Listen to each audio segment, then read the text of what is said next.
Initiative de la journaliste et femme de culture Maëlle Manumba, présidente de l'association Osons léguer notre héritage. Cette rencontre, placée sous le thème l'arbre généalogique, structure énergétique et aspect spirituel chez le peuple Ekan, visait un double objectif. Non seulement parler de l'arbre généalogique, sa puissance, mais aussi intégrer la généalogie dans les mémoires collectives. L'objectif global de notre démarche qui commence cet après-midi, c'est d'amener en fait les gens à se réapproprier un peu ce qu'ils sont.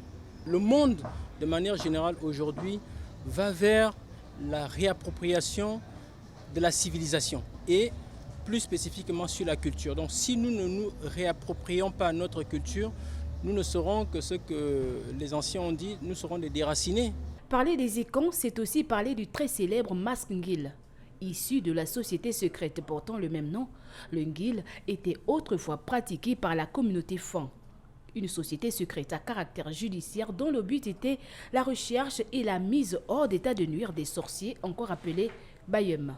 Donc vous avez le masque devant vous. C'était un rite initiatique qui s'occupait de la justice. C'est pour cela que le Fan, il connaît la justice, il connaît la prospérité matérielle, il connaît la prolifération. Parce qu'il y avait ces exigences qui étaient d'ordre initiatique. Les Fan, dont certains pensent que le réel ethnonyme est Ekan, forment un groupe ethnique bantou que l'on trouve en Afrique centrale. Les langues Fan se déclinent en plusieurs dialectes et créoles. Son aire géographique s'étend de la partie nord du Gabon, province du Wallantème au centre, province du Moyen-Ogooué, en passant par le nord-est, province de l'Ogooué-Vindo, et le nord-ouest, province de l'Estuaire.